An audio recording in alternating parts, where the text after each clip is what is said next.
Okay, fine. Now the point is that देखो ये जो MKS सिस्टम है, CGS सिस्टम है, FPS सिस्टम के बारे में सुना होगा, फुट पाउंड सेकंड, ये सारे सिस्टम जो है ना वो अलग अलग देशों ने अडॉप्ट किया था। फुट पाउंड सेकंड वाला सिस्टम कौन से देश ने अडॉप्ट किया था? ब्रिटिश लोगों ने अडॉप्ट किया था वो सिस्टम, फुट पाउंड एंड समझ रहे हो मैं क्या कह रहा हूँ? सीजीएस सिस्टम किसने अडॉप्ट किया था? फ्रेंच वालों ने सीजीएस सिस्टम अडॉप्ट किया था, सेंटीमीटर ग्राम एंड सेकंड। ठीक है, फिर डाउन द लाइन ये फ्रेंच वालों को लगा कि नहीं भाई, सेंटीमीटर जो है वो बहुत छोटा यूनिट है, थोड़ा मुश्किल वो लोग फेस कर रहे थे, तो उन्होंने सीजीएस को अपग्रेड करके क्या कर दिया, एमकेएस सिस्टम। उन्होंने फाइनली एमकेएस सिस्टम में they move on to the MKS system. समझ में आ रहा है मैं क्या कह रहा हूँ? Is that clear? Now the problem is, Yes, देखो sir. अगर अलग अलग देश अलग अलग सिस्टम ऑफ यूनिट फॉलो करता है, तो अगर मुझे किसी देश के साथ ट्रेड करना है, it will be big problem. कैसे प्रॉब्लम होगा? फॉर एग्जाम्पल कि मुझे यूएस से तेल खरीदना है, आई थिंक मैंने अपने वीडियो में ये बोला था, फिर से सुनो। फॉर एग्जाम्पल हमको यूएस से तेल खरीदना है, राइट? तो मैंने यूएस वालों को पूछा कि भैया ये बताओ कि तुम्हारे यहाँ पर तेल का दाम कितना है। तो दूसरा बंदा बोल रहा कि सर यहाँ पर ना एक गैलन इतना डॉलर है। करेक्ट? समझ में आया मेरा ये लाइन? एक गैलन इतना डॉलर है, राइट?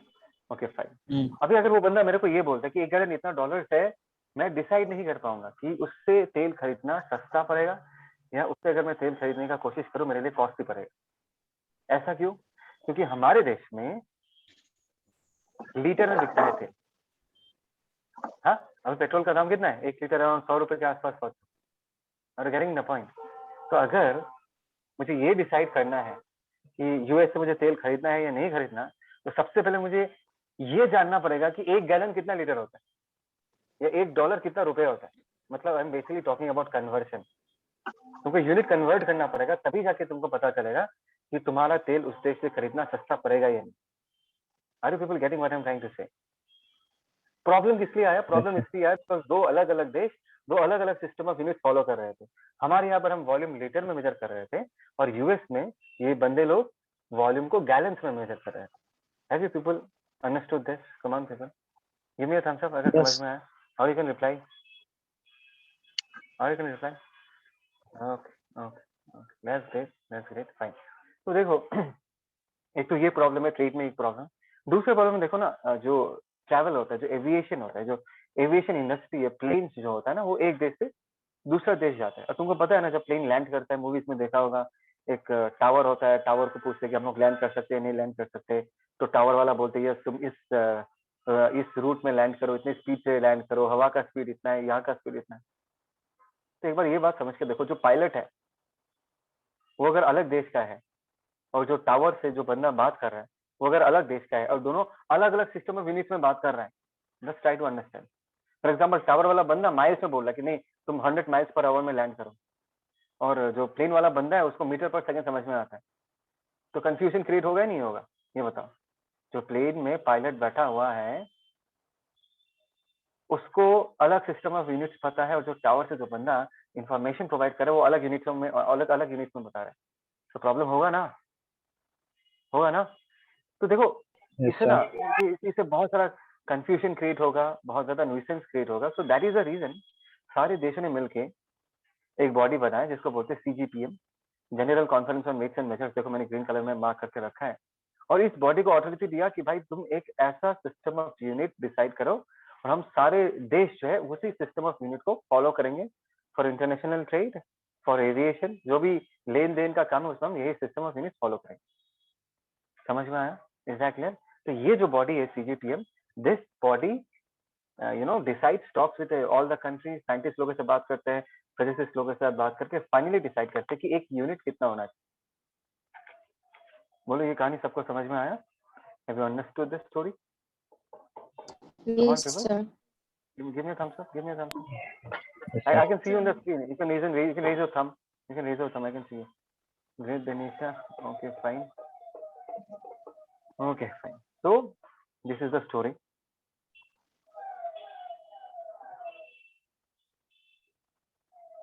Okay, fine. Now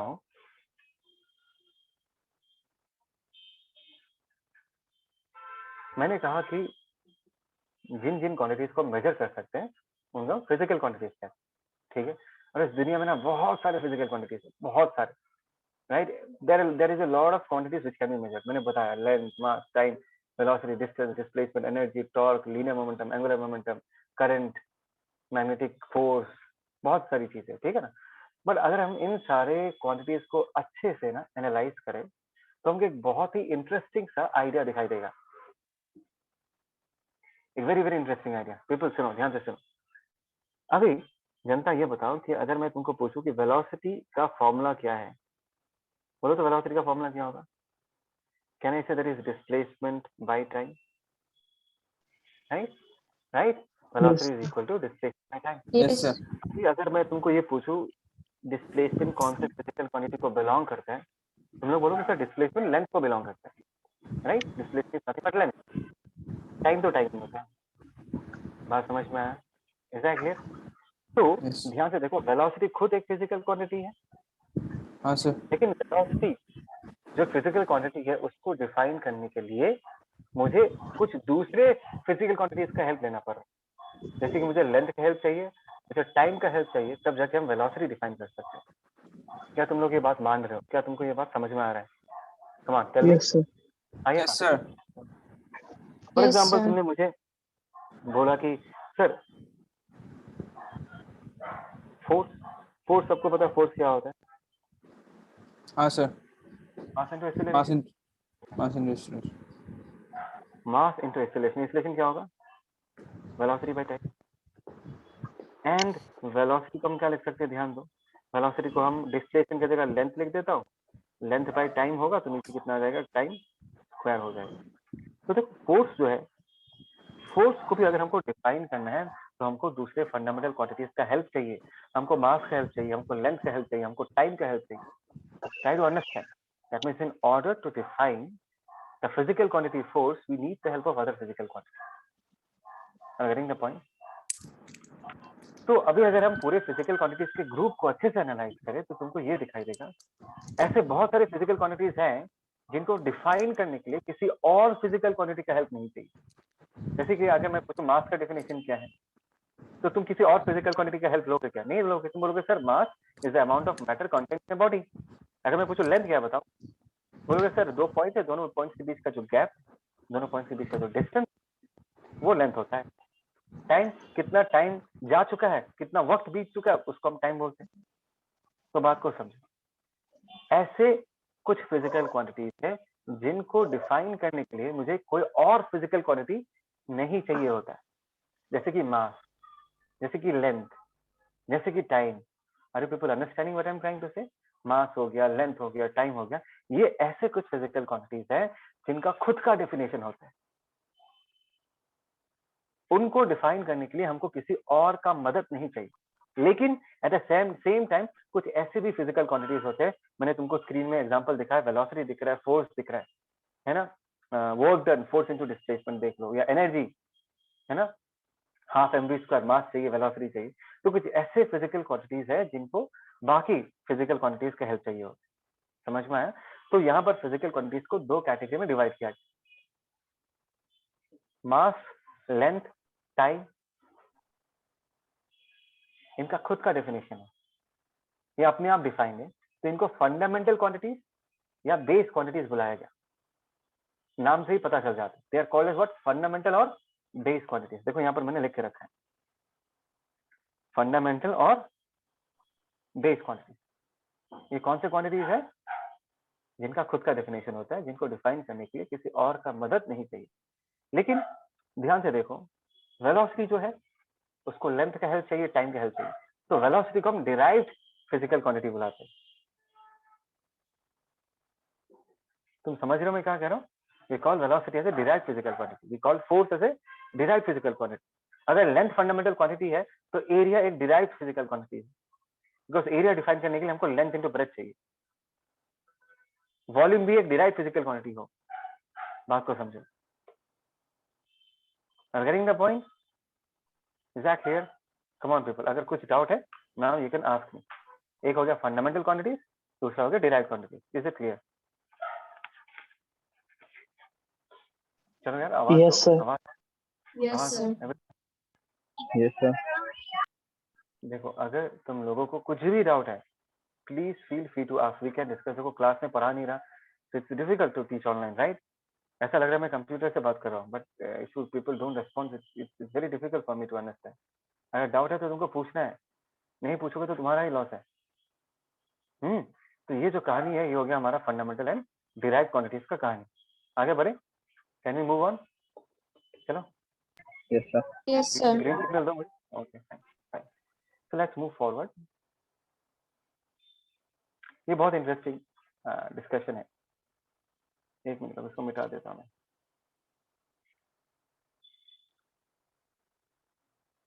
देखो अगर तुम इसको देखोगे, in mechanics length, mass and time are arbitrarily chosen as fundamental quantity. ठीक है, मैकेनिक्स में लेंथ को, मास को, टाइम को, इनको फंडामेंटल क्वांटिटीज माना जाता है। देखो सिर्फ 3 फंडामेंटल क्वांटिटीज नहीं है, टोटल में 9 फंडामेंटल क्वांटिटीज है। ठीक है, जो मैं आगे जाके तुम लोगों को एक्सप्लेन करूंगा। अभी के लिए बस मैकेनिक्स में हम कितने फंडामेंटल क्वांटिटीज मानते हैं? 3 फंडामेंटल क्वांटिटीज मानते हैं, mass, length and time. Try to understand, ठीक है? लेकिन मैं तुमको एक बात बता के रखना चाहूँ। देखो लेट अस से कि मैं वेलोसिटी डिफाइन कर रहा हूँ फिर से, and velocity is let us say length by time लिखते हैं। Try to understand what I am trying to say. तो अभी अगर मैंने वेलोसिटी को फंडामेंटल क्वांटिटी बोल दिया, टाइम को अगर फंडामेंटल क्वांटिटी बोल दिया, ट्राई टू अंडरस्टैंड। मैंने क्या कहा? Length, mass and time they are fundamental quantities. लेकिन अभी मैंने थोड़ा सा कहानी बदल दिया। मैंने बोला चलो अभी ऐसा मानो, एज्यूम या मानो ऐसा कि मैंने वेलोसिटी को फंडामेंटल क्वांटिटी मान ली एंड टाइम को हमने फंडामेंटल क्वांटिटी मान ली। In that case length will be equal to what? Velocity into time. In that case length क्या हो जाएगा? इन दैट केस लेंथ जो है वो एक डिराइव्ड क्वांटिटी हो जाएगा। तुमको क्या ये बात समझ में आया? देखो मैं फिर से कह रहा हूँ, लेंथ, मास एंड टाइम, इनको जब हम फंडामेंटल क्वांटिटीज बोल रहे हैं, ये एक चॉइस है, चॉइस। ये सारे फिजिसिस्ट लोगों ने मिलकर डिसाइड किया, ओके फाइन, हम लेंथ, मास एंड टाइम को फंडामेंटल क्वांटिटी मानते हैं, तो लेंथ, मास एंड टाइम को यूज करके हम बाकी फिजिकल क्वांटिटीज को डिफाइन करेंगे। इस तरीके से बात किया जाती है, एक रूल है, कन्वेंशन है। लेकिन जरूरी नहीं है कि हमेशा लेंथ, मास एंड टाइम को ही माना जाए। नॉर्मल डिस्कशन में, साइंस में लेंथ, मास एंड टाइम को ही माना जाता है। लेकिन तुमको अगर एग्जाम में क्वेश्चन पूछा जाता है तो कोई टीचर क्वेश्चन घुमा के भी दे सकता है, तुमको एक थ्योरेटिकल कंडीशन बना के दे देगा। सोचो तुम ऐसा एक देश में हो जहां पर वेलोसिटी को फंडामेंटल क्वांटिटी माना जाता है और टाइम को फंडामेंटल क्वांटिटी माना जाता है, तब तुम क्या कहोगे?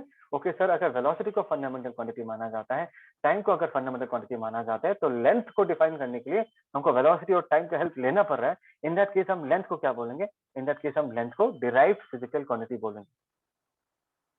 तुमको ये लॉजिक समझ में आया? ऐसा भी क्वेश्चन एग्जाम में पूछा जा सकता है, but normally, generally 99% of the time length, mass and time are chosen, they are selected as the fundamental quantity, but question घुमा के भी पूछा जा सकता है। Is that clear people? Is that Yes, clear? sir. पक्का? Yes, sir. Yes, sir. Yes, sir. Yes, sir. Fine, fine, fine.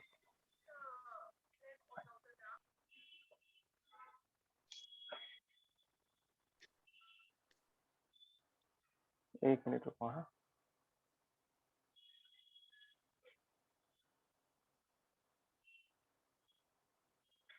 देखो किसी भी क्वांटिटी को अगर हम मेजर करते हैं, उसके साथ एक यूनिट अटैच करते हैं, राइट? अगर हमने लेंथ मेजर किया तो मीटर अटैच कर देते हैं, मास मेजर किया तो केजी अटैच कर देते हैं, टाइम मेजर किया तो सेकंड्स अटैच कर देते हैं, एनर्जी मेजर किया तो जूल्स अटैच कर देते हैं, वेलोसिटी मेजर किया तो मीटर पर सेकंड अटैच कर देते हैं, करंट मेजर किया तो एम्पेयर अटैच कर देते हैं। ये जो मैंने बोला, ये सारे के सारे क्या है? ये सब ऑल यूनिट ना। मीटर सुनोगे तो पता चलेगा लेंथ है ना? एम्पेयर सुनोगे तो जनता को क्या पता चलेगा? ये जो मेजरमेंट है, किसका मेजरमेंट है? ये करंट का मेजरमेंट है। मीटर पर सेकंड सुनोगे तो क्या पता चलेगा? वेलोसिटी का measurement. Metre per second square सुनाई देगा तो क्या पता चलेगा? एक्सीलरेशन का मेजरमेंट। क्या तुम लोगों को ये बात समझ में आ रहा है? Is it clear? Okay fine. तो जैसे फंडामेंटल क्वांटिटीज हम डिफाइन करते हैं, तो फंडामेंटल क्वांटिटीज का जो यूनिट्स है उनको हम क्या बोलते हैं? Fundamental unit and derived unit. क्या कहा मैंने? फंडामेंटल क्वांटिटीज का जो यूनिट्स है उनको हम फंडामेंटल यूनिट्स बुलाते हैं, और जो डिराइव्ड क्वांटिटीज का यूनिट है उसको हम डिराइव्ड यूनिट बोलते हैं। ठीक है, तो जैसे कि ध्यान देना, अगर मैंने बोला कि लेंथ का यूनिट क्या है, तो बोलोगे मीटर। तो मीटर जो है that is a fundamental unit. Metre जो है that is a fundamental unit. But अगर मैंने पूछा भाई ये बताओ कि एरिया का यूनिट क्या है, and you people know that area जो है वो एक डिराइव्ड फिजिकल क्वांटिटी है, और यूनिट एरिया डिफाइन करने के लिए हमको फंडामेंटल क्वांटिटीज का हेल्प लेना पड़ेगा। तो यूनिट एरिया डिफाइन करने के लिए हमको करना क्या पड़ेगा? लेट अस से वी ड्रॉ स्क्वायर, हमने एक स्क्वायर बनाया है ना, हम यूनिट एरिया डिफाइन करना चाहते हैं। You need to define unit area. तो हमने बोला एक स्क्वायर है जिसका एक साइड का लेंथ 1 मीटर है और दूसरे साइड का लेंथ भी क्या है? 1 मीटर। Is that clear? अभी इस स्क्वायर का जो एरिया होगा, इसका जो एरिया होगा वो कितना होगा? 1 मीटर इंटू 1 मीटर। होगा ही नहीं होगा, that is length into breadth, 1 metre into 1 metre. ध्यान से देखो 1 मीटर एक्चुअली एक फंडामेंटल क्वांटिटी का यूनिट है, दूसरे वाला 1 मीटर भी एक फंडामेंटल क्वांटिटी का यूनिट है, और 1 मीटर मल्टीप्लाई करने के बाद जो तुमको ये मीटर स्क्वायर मिला, ये जो मीटर स्क्वायर है इसको हम क्या बुलाएंगे? We will call this metre square as derived unit, because इसको हमने डिराइव किया है, इसको हमने निकाला है, इसको हमने लाया है फंडामेंटल यूनिट को यूज करके। जिज्ञासा, वंदना, समझ में आ रहा? Shoaib, Yes, sir. रिदीप, आशीष, यस सर। पक्का? Yes, sir. एग्जैक्टली। तो देखो जनता, मैं तुमको सिर्फ यही समझाना चाहता हूँ कि अगर हमने फंडामेंटल यूनिट डिफाइन कर दिया तो डिराइव्ड यूनिट डिफाइन करने के लिए मुझे फंडामेंटल यूनिट का हेल्प लेना पड़ेगा। जिस तरीके से अगर हमने फंडामेंटल क्वांटिटी डिफाइन किया और डिराइव्ड क्वांटिटी डिफाइन करने के लिए हमको फंडामेंटल क्वांटिटी चाहिए, सिमिलरली यूनिट्स में भी ये वैलिड है। जैसे कि अगर तुमको कोई बोले ये बताओ तो वेलोसिटी का यूनिट क्या है, तुम क्या बोलोगे? Sir velocity is displacement by time. तो अगर वेलोसिटी का यूनिट चाहिए तो डिस्प्लेसमेंट कितना होना पड़ेगा? 1 मीटर। और कितना टाइम में होना पड़ेगा? 1 सेकंड में होना पड़ेगा। Displacement by time. डिस्प्लेसमेंट हो गया यूनिट डिस्प्लेसमेंट और टाइम हो गया यूनिट टाइम। तो अभी ध्यान से देखो, यहाँ पर जो तुमने 1 मीटर लिखा है ये एक फंडामेंटल यूनिट है, यहाँ पर जो तुमने 1 सेकंड लिखा है ये एक फंडामेंटल यूनिट है, और जो तुमको ये मिला 1 मीटर पर सेकंड ये क्या है? This is unit velocity. और यहाँ पर मीटर पर सेकंड जो है that is derive unit. Derive from where? कहाँ से डिराइव किया तुमने इसको? फंडामेंटल यूनिट से डिराइव किया। Is that clear? Is that clear? Yes sir. Yes, sir. Pritam थोड़ा चेहरा देखा यार। प्रीतम तो कहाँ गायब हो जाता तू? एमके कौन है? एमके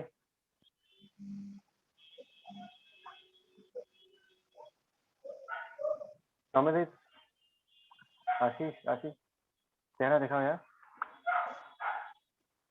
सौम्यदीप पता नहीं कहाँ है। आशीष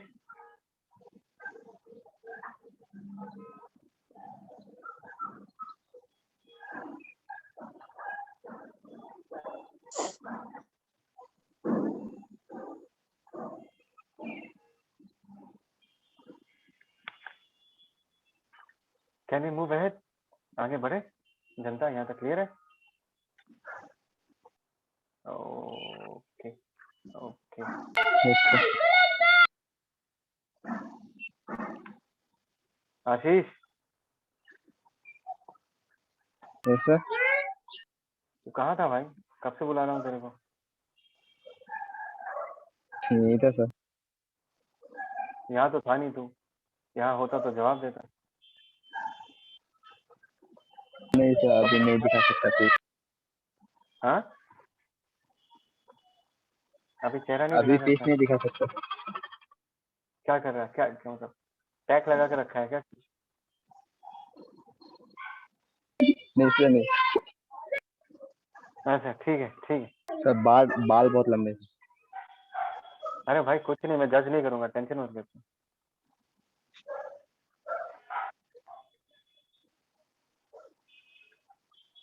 Okay, people, let's start with the next section. system of units, huh?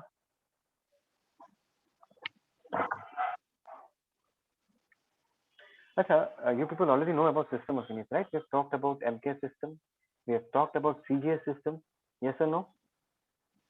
Janata Yes, जवाब sir. दो, Yes, है ना? sir. अच्छा, तो एक तो हो गया सिस्टम ऑफ यूनिट्स में एक CGS सिस्टम है, एक MKS सिस्टम है, एक तो FP सिस्टम है ना? CGS सिस्टम में यूनिट्स क्या है? 1 gram, 1 centimetre and 1 second.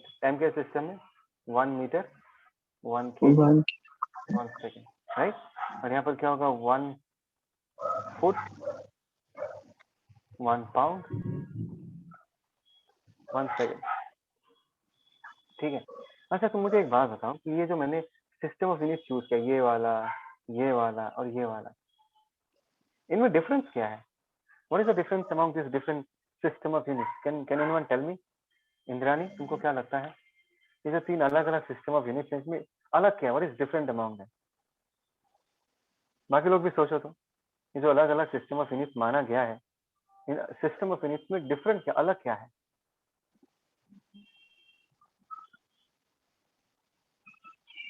anyone would like to give a Sir, try? units are different. हाँ, क्या बताओ? Sir, units are different. हाँ, यूनिट का डिफरेंस, यूनिट तो देखो नाम है, ग्राम, मीटर, ये तो नाम है. मैं एक्चुअली में पूछ रहा हूँ, अंदर का बात पूछ रहा हूँ कि एक्चुअली में इन दोनों में डिफरेंस क्या है. चलो मैं तुमको एक एग्जांपल लेके डिस्कस करता हूँ. सोचो तुमने 1 ग्राम लिया, यूनिट का मास का यूनिट, एंड 1 kg भी मास का ही यूनिट है. मैंने पूछा इन दोनों में डिफरेंस क्या है? 1 ग्राम जो Measurement. The larger quantity के लिए एग्जैक्टली. Measurement. मैसेज ने सही बोला, क्योंकि अगर मेरा वीडियो देखा होगा, मैंने वहां पर समझाया है. देखो दोनों में डिफरेंस क्या है. देखो वी नो दैट 1 kg में कितना ग्राम घुस सकता है? 1000 gram. Try to understand. 1 kg में 1000 ग्राम घुस सकता है. That means 1 kg is a bigger unit.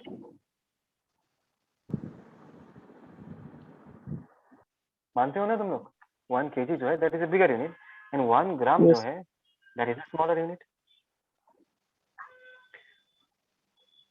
तो दोनों में डिफरेंस क्या है जनता? ध्यान से सुनो. दोनों में डिफरेंस ये है कि यहाँ पर एक स्मॉल क्वांटिटी ऑफ मास को यूनिट माना गया, और यहाँ पर एक लार्जर क्वांटिटी ऑफ मास को यूनिट माना गया. तुमको समझ में आ रहा है? लुक एट मी यहाँ पर मेरे तरफ देखो. फॉर एग्जाम्पल मैंने सिर्फ एक छोटे से मास को, मैं क्या बोलूँ तुमको, फॉर एग्जाम्पल दोनों पेन्स को देख रहे हो. एक स्लिम एंड स्लिम पेन है, एक मोटा सा पेन है, देख रहा है, दिस टू. ठीक है, तो दोनों का मास अलग अलग है. तो एक देश ने बोला कि भाई इस पेन में जितना मास है उसको हम यूनिट मानेंगे. This is just an example, try to understand. एक देश के लोगों ने बोला कि देखो ये जो क्वांटिटी है इसको हम यूनिट मास बोलेंगे, और दूसरे देश ने क्या बोला कि नहीं, ये देखो ये इसमें जितना मास है उसको हम क्या मानेंगे? यूनिट मास मानेंगे.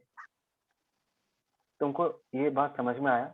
इस देश के लोगों ने एक लार्जर क्वांटिटी ऑफ मास को यूनिट मास माना, एक बड़े क्वांटिटी ऑफ मास को क्या माना? यूनिट माना. और इस देश के लोगों ने एक छोटे क्वांटिटी ऑफ मास को क्या माना? यूनिट माना. रेडिंग द पॉइंट, ये डिफरेंस. अरे भाई तुम समझो, किसी को तो बोलना पड़ेगा ना कि इस डिस्टेंस को हम 1 मीटर मानेंगे. किसी को तो बोलना पड़ेगा ना. समवन हैज टू डिसाइड ना कि ये जो लेंथ है इसको 1 मीटर मानेंगे. ये चूज करना पड़ेगा ना, यहाँ से यहाँ तक का जो गैप है वो 1 मीटर होगा. तो अलग अलग देशों ने ये चीज अलग अलग तरीके से चूज किया. किसी ने बोला ये जो डिस्टेंस है 1 सेंटीमीटर इतना होता है. किसी ने बोला कि ये जो गैप है इस गैप को हम 1 सेंटीमीटर मानेंगे या यूनिट लेंथ मानेंगे. जनता इस बात को समझो. मुझे देख पा रहे हो ना? Yes, sir. Finger. yes sir तो कुछ लोगों के देशों ने बोला कि ये जो 2 फिंगर के बीच का गैप है उसको मैं यूनिट लेंथ मानूंगा, और कुछ लोगों ने बोला कि नहीं भाई ये देखो ये जो गैप है, ये जो 2 हाथों के बीच का गैप है इसको हम यूनिट लेंथ मानेंगे. सोचो ये 1 मीटर है. तो ये डिफरेंस हो गया सिस्टम ऑफ यूनिट.